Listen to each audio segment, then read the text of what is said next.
ప్రభువు ఘనమైన నామమునకు మహిమ కలుగునుగాక. మన ప్రభువును రక్షకుడునునైన యేసుక్రీస్తుల వారి యొక్క ప్రశస్తమైన నామమునకే మహిమ ఘనత ప్రభావములు యుగ యుగములకు కలుగునుగాక.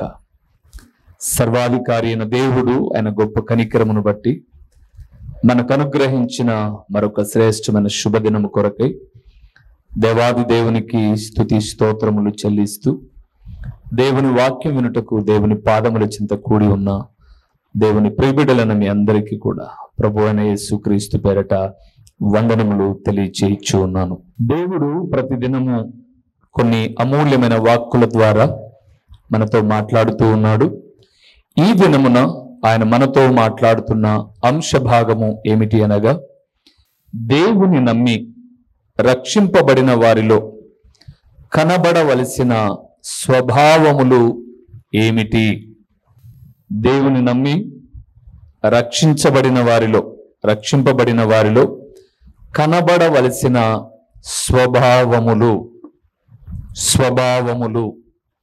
ఈరోజు నేను చదివించే ప్రతి వాక్యములో స్వభావము అనే పదముతో వాక్యము మిళితమై ఉంటుంది. మీకు తెలుసు, ప్రతి సందేశంలో ఒక ప్రాముఖ్యమైన పదాన్ని మనము జ్ఞాపకం చేసుకుంటూ దాని ద్వారా కొన్ని విలువైన మాటలు మనం నేర్చుకుంటూ ఉంటాం. ఈరోజు కేవలం నూతనంగా రక్షించబడిన ఆయన ఒక్కడే కాదు, ఇదివరకే మనం ఇక్కడ రక్షించబడి ఉన్నాం. ఇన్క్లూడ్ మీ, నేను, మీరు, మనము అందరం. అయితే మనలో రక్షించబడిన తర్వాత ఏ స్వభావాలు కనిపించాలి? ఆ స్వభావాలు ఏంటో ఈరోజు కొన్నింటిని మనము ధ్యానం చేద్దాం. కాబట్టి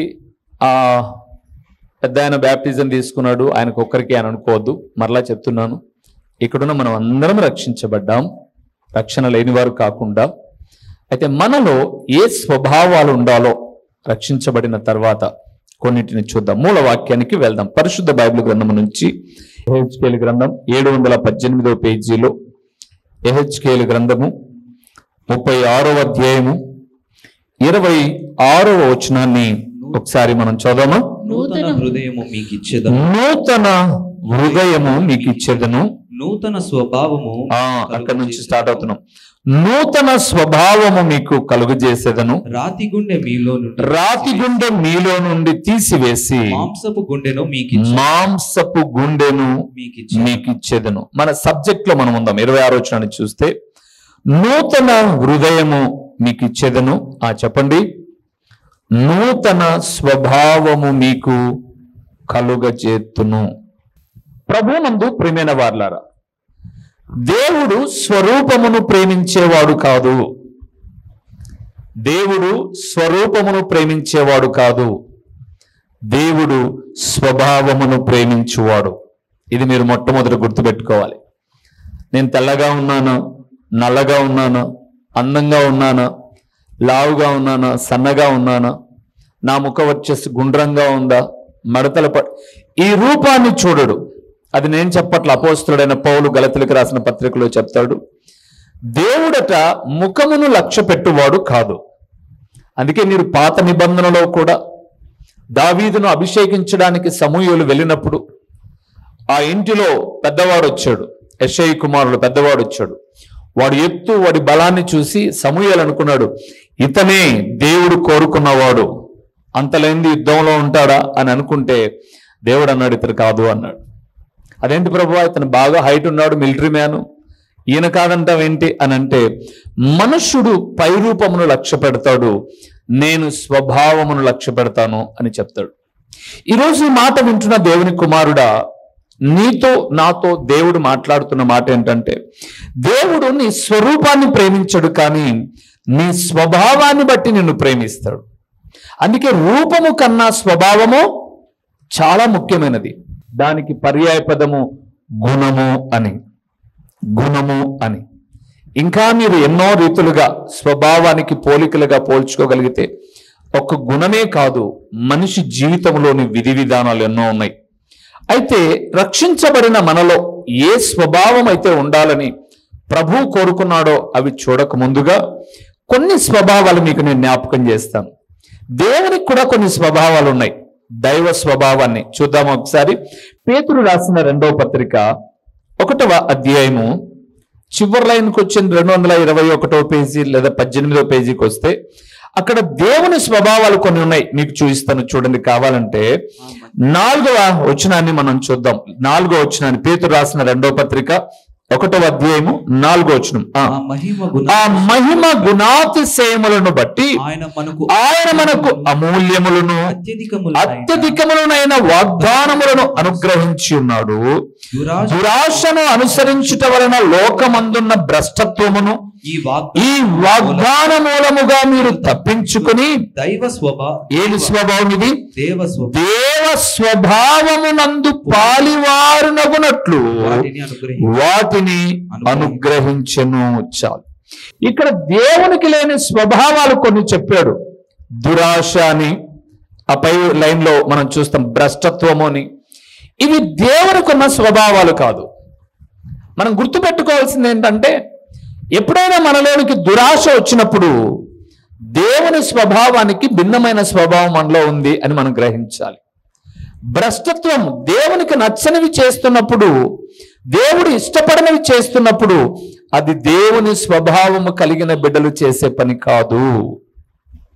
అందుకే దైవ స్వభావము జ్ఞాన సంబంధమైనది అని 3వ వచనంలో చాలా చక్కగా మాట్లాడాడు. సో దేవుడు ఇవ్వాలనుకున్న నూతన స్వభావము లేకపోతే కనబడవలసిన స్వభావంలో మనలో ఏంటి అని చెప్పక ముందుగా దేవునికి కొన్ని స్వభావాలు ఉన్నాయి.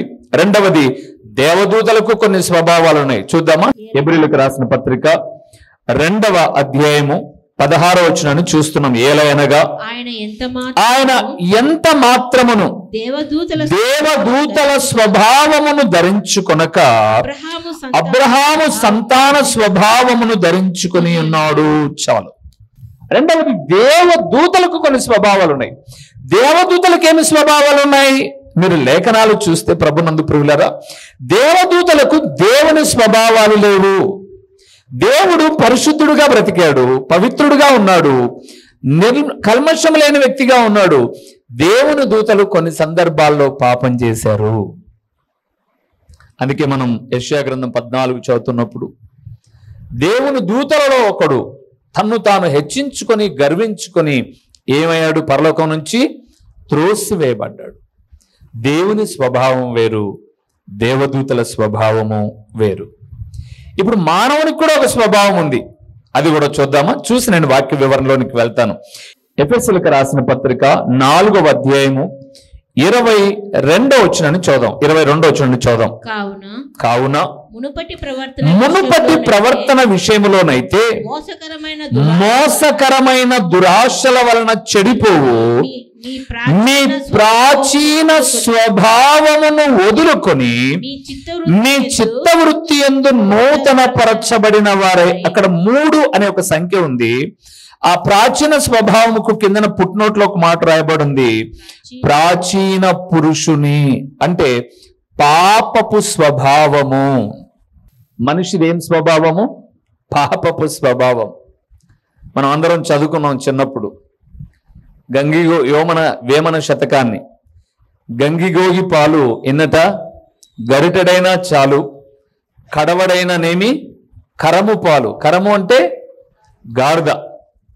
అక్కడ ఆయన అది దాన్ని కంటిన్యూషన్ చేస్తూ ఎలుక తోలు తెచ్చి ఎంతకాలం? ఏడాది ఉతికిన నలుపే కానీ ఏమి రాదట. అప్పుడప్పుడు మనం టీవీలో కొన్ని యాడ్స్ చూస్తుంటాం. ఏరియలని, రిన్నని, దుమ్మని, అమ్మని ఏమేమో చెప్తూ ఉంటారు. ఎటువంటి మరకలైనా పోతాయని. నేను అంటాను, ఒకవేళ పోతాయో లేదో నాకు తెలియదు, కానీ కొంతమంది ఎంత వాక్యము హెచ్చరించినా ఎలుక తోలును ఏడాది, సంవత్సరము 365 రోజులు రోజు వేసి ఉతికినా దాని కలరు మారనట్టుగా మనిషి ఎంత కాలము దేవుని వాక్యము విన్నా రక్షించబడిన తమ గుణాన్ని మాత్రం ఏం చేయరు? చాలా మంది మార్చుకోరు. అయితే ఈరోజు ప్రియులారా, ఈ వాక్యం వింటున్న నీతో నాతో ప్రభు చెబుతున్న మాట ఏంటంటే, మనము రక్షించబడిన తర్వాత మనలో కొన్ని స్వభావాలు కనిపించాలి. ఆ స్వభావాలే కొన్నింటిని మనం ధ్యానం చేసి వాక్య ముగింపులోనికి వద్దాం. మొదటి స్వభావానికి వద్దాం.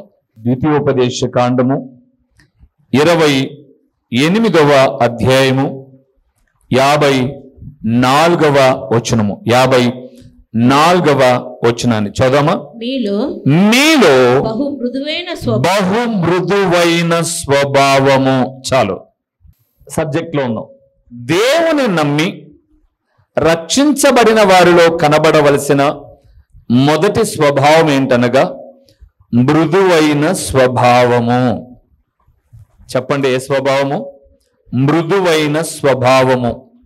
ఇంగ్లీష్లో స్మూత్నెస్, మెత్తని, మన భాషలో మెత్తని స్వభావము. పసిబిడ్డలు జన్మించిన తర్వాత వారి శరీరాన్ని మీరెవరైనా ఒకసారి అలాగ తాకితే ఎంతో శుతి మెత్తగా ఉండడం మనం చూస్తాం. సో ఇప్పుడు దేవుడు రక్షించబడిన మనలో మనం పాపులమని ఒప్పుకొని పశ్చాత్తాపపడి మనసు మార్చుకొని యేసుక్రీస్తు దేవుని కుమారుడని విశ్వసించి తండ్రి కుమార పరిశుద్ధాత్మ నామములో బాప్టిజమును పొంది సంఘములో ప్రభు బల్లలో చేయి వేస్తూ ఆరాధనలో పాలు పొందుతూ పాటలు పాడుతూ వాక్యము చెబుతూ వాక్యం ధ్యానం చేస్తూ విరివిగా దేవుని సేవలో వాడబడుతున్న మనలో కనబడవలసిన స్వభావం ఏంటంటే మృదువైన స్వభావము. అంటే దేవుని లోనికి రాకముందు మనలో ఉన్నటువంటి కరుకుతనం, కఠినతనం ఏమైపోయి ఉండాలి? చచ్చిపోయి ఉండాలి. మీకు ఈ వాక్యాన్ని ఆధారం చేసుకొని ఒక వ్యక్తిని మీకు చూపిస్తాను. ఆ వ్యక్తి ఒక యుద్ధానికి వెళ్ళేటప్పుడు ఏం చేశాడో ఆ విషయాన్ని మనం చదువుకొని వివరంలోనికి వెళ్దాం. సమూయేలు మొదటి గ్రంథం 17వ అధ్యాయము 40వ వచనాన్ని మనం చదువుదాం. తన కర్ర చేత పట్టుకొని ఏటి లోయలో నుండి, బాగా వినాలి, ఏటి లోయలో నుండి 5 నున్నని రాళ్లను ఏరుకొని తన యొద్దనున్న చిక్కములో నుంచుకొని ఒడిసెల చేత పట్టుకొని ఆ ఫిలిష్తీయుని చేరువకు పోయెను.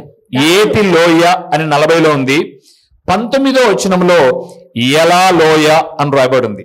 ఇది సండే స్కూల్ పిల్లలకు కూడా తెలిసినటువంటి ఒక చిన్న స్టోరీ, దావీదు గొల్యాతును ఓడగొట్టే విషయం.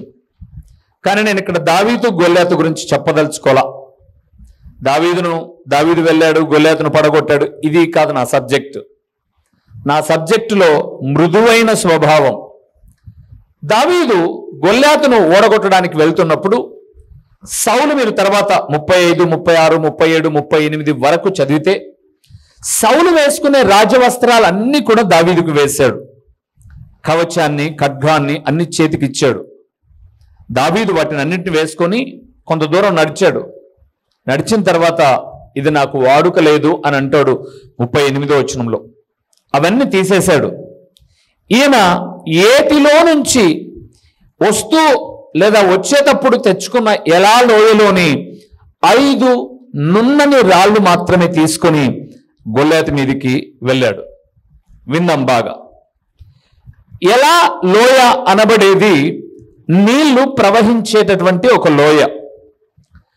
లోయ అన్న తర్వాత లేదా చెరువు అన్న తర్వాత కుంట అన్న తర్వాత పారే నీళ్లలో ఖచ్చితంగా మట్టితో పాటు రాయి కూడా ఉంటుంది.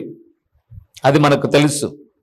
అయితే ఎలా లోయలో ఉన్న రాయి నునుపు ఎలాగైంది అని మనం ఆలోచన చేస్తే అదేం పెద్ద రీసెర్చ్ చేయాల్సిన అవసరంలా.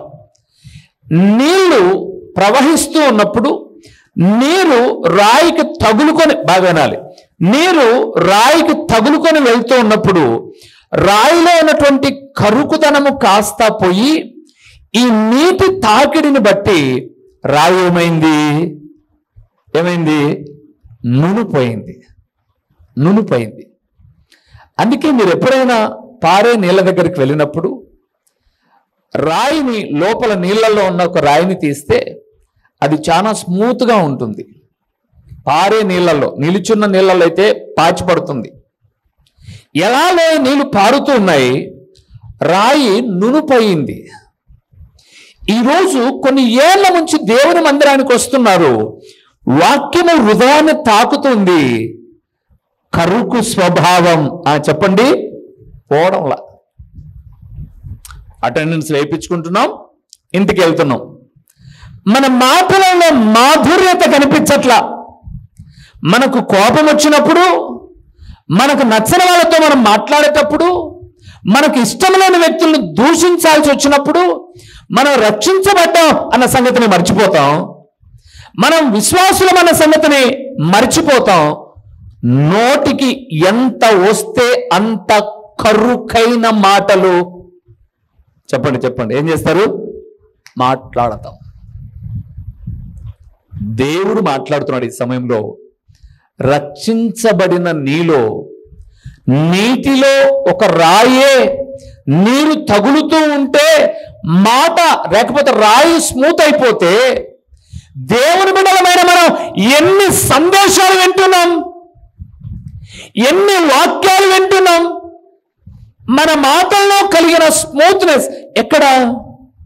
ఆ అక్క మాట్లాడితే ఇంకా కొద్దిసేపు వినొచ్చండి, ఈ అన్నతో మాట్లాడితే ఇంకా కొద్దిసేపు మాట్లాడచ్చండి అనిపించుకునే రీతిగా, మా అమ్మ మాట్లాడితే, మా పిల్లలు మాట్లాడితే మరికొంతసేపు వినొచ్చండి అని చెప్పుకునేటటువంటి స్వభావం ఏమైనా మారిందా?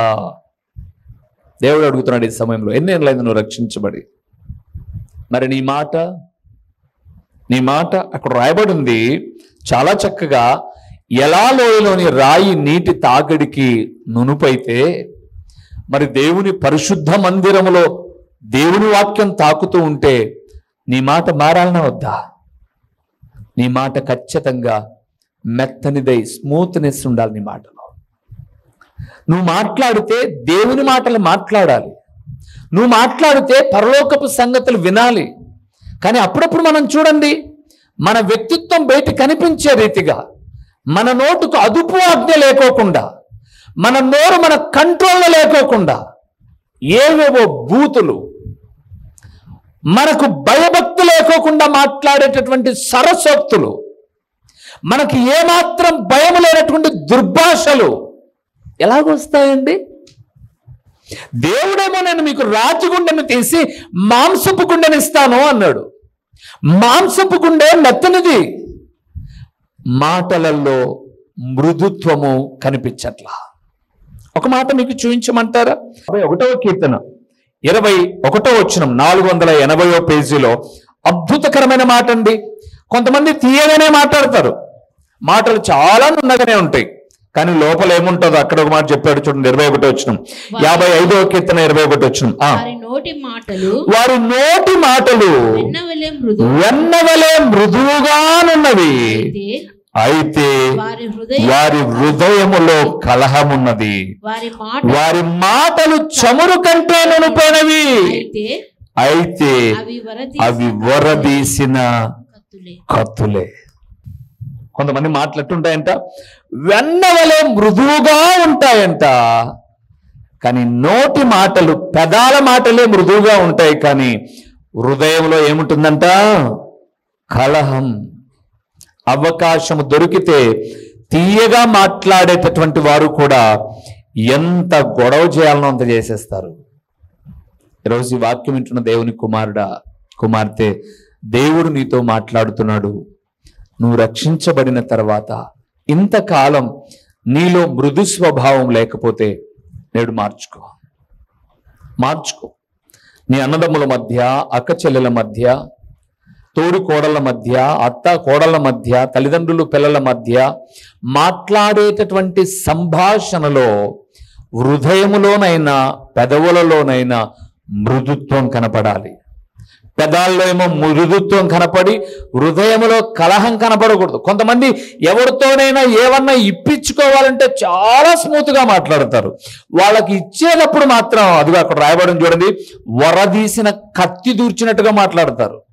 ఇప్పించుకునేటప్పుడు వెన్న పూసినటువంటి మాట ఎంత నునుపుగా ఉంటుందో, అయ్యో మీరు బంగారం అండి అంటారు. ఇచ్చేటప్పుడు మాత్రం వారి నోటి మాటలు అట్టుంటే, ఇచ్చేవులే పెద్ద, నువ్వు కాకపోతే ఇంకెవ్వరు ఇవ్వరేమో అని ఇంకా దానికి ఒక 10-15 యాడ్ చేసుకొని మాట్లాడాల్సినవన్నీ మాట్లాడేస్తారు.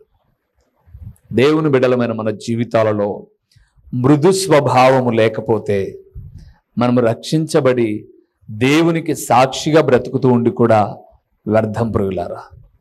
అందుకే ఎలా లోయలోని రాయి నీళ్లు తాకిడికే నునుపైతే ఎన్ని ప్రసంగాలు వింటున్నాం మనం, ఎటువంటి పరలోకపు సంగతులు ధ్యానం చేస్తున్నాం.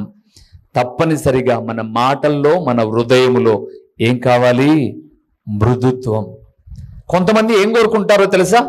యెషయా గ్రంథం 592వ పేజీలో 592వ పేజీలో యెషయా గ్రంథము 30వ అధ్యాయము 10వ వచనాన్ని ఒకసారి చూద్దామా? మృదువు అనే మాట మీద మాట్లాడుతున్నాను నేను. దర్శనము చూడవద్దని దర్శనము చూచువారితో చెప్పువారును. ఆ మాట చూడండి, యుక్త వాక్యములను మాతో ప్రవచింపకుడి, మృదువైన మాటలనే మాతో పలుకుడి, మాయా దర్శనములను కనుడి. చాలు బాబా. ఏమున్నాయండి అక్కడ? ఎవరండి వీళ్ళు? అబద్ధమాడే పిల్లలు. 9వ వచనం, తిరగబడే వాళ్ళు, అబద్ధాలాడే వాళ్ళు, విననొల్లని వాళ్ళు. వాళ్ళు అంటారట, వాళ్ళు చెప్పే మాట ఏంటంటే, గద్దించే వాక్యం మాకొద్దు. అది అబద్ధమైనా సరే, మాయైనా సరే, వాస్తవము కాకపోయినా సరే స్మూత్గా మాట్లాడండి చాలు పాస్టర్ గారు. మాకు గద్దింపొద్దండి. ప్రవచనాలా చెప్పండి మాకు. ఓ నువ్వు రాబోయే కాలానికి నడిచొచ్చు కొడుకు పుడతావని చెప్పండి, మాకు సంతోషం. మా ఇంట్లో తినడానికి తిండి గింజలు లేకపోయినా దేవుని నమ్ముకున్నావు కాబట్టి నువ్వు కారు కొంటావని చెప్పండి, మాకు సంతోషం. ఇలాంటి అబద్ధాలు మాకు కావాలి. కానీ బతుకు మార్చుకో, భవిష్యత్తు దీవెనకరంగా ఉంటుంది, మాట మార్చుకో, చూపు మార్చుకో అని చెప్పే ప్రవచన వాక్యము నాకు వద్దు అని అంటారట. అబద్ధమాడే వాళ్ళు, విననోళ్ళని వాళ్ళు, లోబడని వాళ్ళు. నువ్వు ఏ గుంపులో ఉన్నావు? ఏ గుంపులో ఉన్నావు? అందుకే ఈ రోజు ట్రెండ్ చూడండి. ఎక్కడ చూసినా కూడా ఆశీర్వాద సభలే జరుగుతున్నాయి, ఎక్కడ చూసినా తైలాభిషేకాలే జరుగుతున్నాయి. ఎందుకనంటే హెచ్చరికలు ఉండవు, గద్దింపులు ఉండవు, మందలింపులు ఉండవు. తాగుడు మానుకో అని చెప్పాడు, జూదం మానుకో అని చెప్పాడు, భార్య ఉండగా అక్రమ సంబంధం వద్దని చెప్పాడు. నువ్వు ఎలాంటి వాడైనా సరే లైన్లో వచ్చి నిలబడితే చెట్లకు మందు కొట్టినట్టుగా నీకు మందు కొట్టి నీకు అభిషేకం ఇచ్చామని చెప్పే వాళ్ళే అధికమైపోయారు తప్ప వాక్యము చెప్పేవారు, సూటిగా హెచ్చరించేవారు కరువైపోతున్నారు. కారణం ఏంటంటే జనాలు వాళ్ళను కోరుకుంటున్నారే తప్ప వాక్యం ఉన్న చోట ఎవరు ఉండడానికి ఇష్టపడ్డమో లేదు. ప్రియులారా, విమర్శ అనుకోమాకండి. ఏదో ఎవరినో విమర్శించి మేమేదో హైలైట్ అవుతున్నాం కాదు. నా ఉద్దేశం అది కానే కాదు ప్రియులారా, నా ఉద్దేశం అది కానే కాదు. మరలా చెప్తున్నాను, మీరు మనం ఒకసారి యూట్యూబ్లో కొద్ది కానీ ఒక శుభవార్త ఛానల్, ఆరాధన ఛానల్ మీరు ఆన్ చేస్తే 11 నుంచి 3-4 వరకు చూడండి, ఏముండదు వాక్యం, ఏం చెప్పరు వాళ్ళు ఎంతసేపు ఏం చెప్తారంటే, ఆ అమ్మకు కడుపులో గడ్డ కరిగింది, ఈ ఎండకు కాలునొప్పి బాగైంది అంటే నేను అంటాను, గడ్డ కరిగిన తర్వాత ఇంకెప్పుడు రాదా? కడుపు నొప్పి తగ్గిన తర్వాత జీవితంలో ఎప్పుడు రాదా? కాళ్ళ నొప్పి నడిచేవాడికి మళ్ళీ ఎప్పుడు రాదా? వయసు పైబడుతున్నప్పుడు శరీర ఆకృతిలో ఎన్నో మార్పులు జరుగుతున్నాయి, వాటిని హైలైట్ చేస్తున్నారు తప్ప ఈ వ్యక్తి వాక్యము ద్వారా ప్రతిస్పందించబడి తన స్వభావాన్ని మార్చుకున్నాడు అని చెప్పే సందేశాలు కానీ సాక్ష్యాలు కానీ ఎక్కడా కనిపించట్లా. ఎందుకు? మరలా మీరు చదవండి యెషయా గ్రంథం 30:10లో, దర్శనము చూడవద్దని దర్శనము చూచువారితో చెప్పువారును, యుక్త వాక్యములను మాతో ప్రవచింపకుడి, మృదువైన మాటలనే మాతో పలుకుడి, మాయా దర్శనములు కనుడి, అడ్డము రాకుండా త్రోవ నుండి తొలగండి.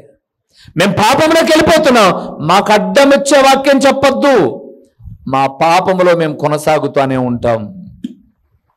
ఈరోజు ఈ మాట వింటున్న దేవుని కుమారుడా, దేవుడు నీతో మాట్లాడుతున్నాడు. రక్షించబడిన తర్వాత నీ స్వభావం, నీ గుణం, నీ మాట ఎలా కావాలి చెప్పండి? ఎలా కావాలి? మృదువైనదిగా.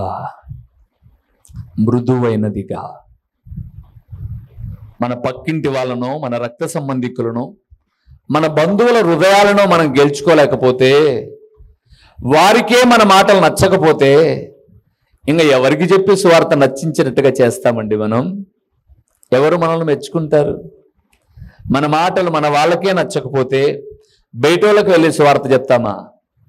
నేను మొన్నటి దినాన హైదరాబాద్కి వెళ్ళాను కదండి, సువార్త పరిచర్యల నిమిత్తమై 2 రోజులు అక్కడ ఉండి వచ్చినప్పుడు నాతో పాటు ఒక పాస్టర్ గారు కూడా వాక్యం చెప్తున్నాడు. అన్నాడు, మా దగ్గర ఉన్నారన్న, ఆయన వాక్యం చెప్తూ మాట్లాడుతున్నాడు, మా దగ్గర ఉన్నారన్న విశ్వాసం ఎలాంటి వాళ్ళు అంటే మైకి నాకు వాక్యం దంచి కొడతా అంటారంట. ఏమిస్తే? మైక్ ఇస్తే నేను వాక్యం దంచి కొడతా అంటారంట. అప్పుడు ఒకసారి విశ్వాసం ఉండబట్టలేక ఆయన ఒక ఊరికి వెళ్ళాడట, ఒక విశ్వాసుల ఊరికి. వెళ్ళిన తర్వాత, బ్రదర్ ఇది మీ ఊరే కదా అన్నాడంట. మా ఊరే అన్న, పుట్టి పెరిగిన ఊరన్నా అన్నాడంట. రైట్, మీరు మా వాక్యం తీసుకొని సువార్త చెప్పండి బ్రదర్, దంచి కొట్టండి అన్నాడంట. ఆయన అన్నాడంట, ఈడ వాక్యం తీసుకుని మైకులో చెప్తే నన్ను దంచి కొడతారన్నా, పక్కూరులో అయితే నన్ను దంచి కొట్టరు అన్నాడంట. అదేంటి? మా ఊర్లో నాకు సాక్ష్యం సరిగా లేదు, మా ఊర్లో మైకు తీసుకుంటే నన్ను దంచి కొడతారు, ఇదే మైకు నేను పక్కన తీసుకున్నాను అనుకో, అక్కడ వాళ్ళకి నా గురించి ఏం తెలియదు కాబట్టి ఊకదంపుడుగా నేను దంచి కొట్టచ్చు అన్న వాక్యము ఈ ఊర్లో వద్దులేన నాకు మైకు అన్నాడంట. ఇట్లాంటి విశ్వాసులు బ్రదర్, ఎందుకు మీ ఇంట్లో ఇంకా చాలా మంది రక్షించబడలేదో తెలుసా? మీ మాటల్లో మార్పు లేదు, మీ జీవితాల్లో మార్పు లేదు. ఎప్పుడో రక్షించబడింది రండి, మీలో యేసుప్రభు యొక్క గుణగణాలు స్వభావాలు కనబడి ఉంటే సువార్త చెప్పకోకుండానే వారిని ప్రభు దగ్గరికి రాబట్టవచ్చు అని పేతురు రాసిన మొదటి పత్రిక 3వ అధ్యాయం చెప్పలేదా? భర్తకు వాక్యం చెప్పాల్సిన అవసరం లేదంట, మన గుణము వారిని ప్రభు దగ్గరికి నడిపిస్తుందంట. మన మాటల్లో మార్పు లేవు, మన చూపుల్లో మార్పు లేవు, మన క్రియల్లో మార్పు లేవు, మన తలంపుల్లో మార్పు లేవు. మనం ఎవరికైనా చెబితే కూడా వారేం కావడంలా? మారడంలా. కానీ దేవుడు అంటున్నాడు, మృదువైన స్వభావాన్ని నా బిడ్డలారా మీరు ధరించుకోనండి. మీ మాటల్లో, పెదాల్లో మాట ఏమో మృదువుగా ఉండి హృదయంలో అవకాశం దొరికితే కొట్లాడదాం, అవకాశం దొరికితే వాళ్ళ సీక్రెట్స్ అన్ని తెలుసుకొని మనకు వాళ్ళకు నచ్చనప్పుడు బట్టబయలు చేద్దాం అనే స్వభావం ఉంటుంది చూడండి, అది కలహ స్వభావమే తప్ప మృదువైన స్వభావము కాదు. సో రక్షించబడిన మనలో కనబడవలసిన ఆ మొదటి స్వభావం చెప్పండి, ఏంటి? మృదువైన స్వభావం. 2వ స్వభావానికి వద్దాం, ఏం కనపడాలో. సామెతల గ్రంథం 11వ అధ్యాయము ఏ స్వభావం మనలో కనపడాలో 2వ స్వభావాన్ని చూద్దామా? సామెతల గ్రంథము 11వ అధ్యాయము 538వ పేజీలో, 538 38వ పేజీలో 11వ అధ్యాయము 13వ వచనాన్ని చూద్దాం. అక్కడ ఒక స్వభావం ఉంది. కొండగాడై తిరుగులాడువాడు పరుల గుట్టు బయట పెట్టును. మనకు కావాల్సిన సబ్జెక్ట్ వచ్చేసింది. నమ్మకమైన స్వభావము గలవాడు సంగతి దాచును. 2వదండి, మనలో కనబడవలసిన 2వ స్వభావం ఏ స్వభావం? నమ్మకమైన స్వభావం. నమ్మకమైన స్వభావం. ఎందుకు ఇంతగా నొక్కి చెప్తున్నానమాట? మీరు 13వ వచనం చదివారు కదండి. కొండగాడై తిరుగులాడువాడు పరుల గుట్టు బయట పెట్టును. మా చిరునామా దైవజనులు బ్రదర్ ఓ రూబేన్ గారు, క్రీస్తు ప్రార్థనా మందిరం, డోర్ నెంబర్ 1-10-386, నగరిగుట్ట, పులివెందుల, కడప జిల్లా. మీ ప్రార్థనా అవసరాల కొరకై సెల్ నంబర్ 9989067409.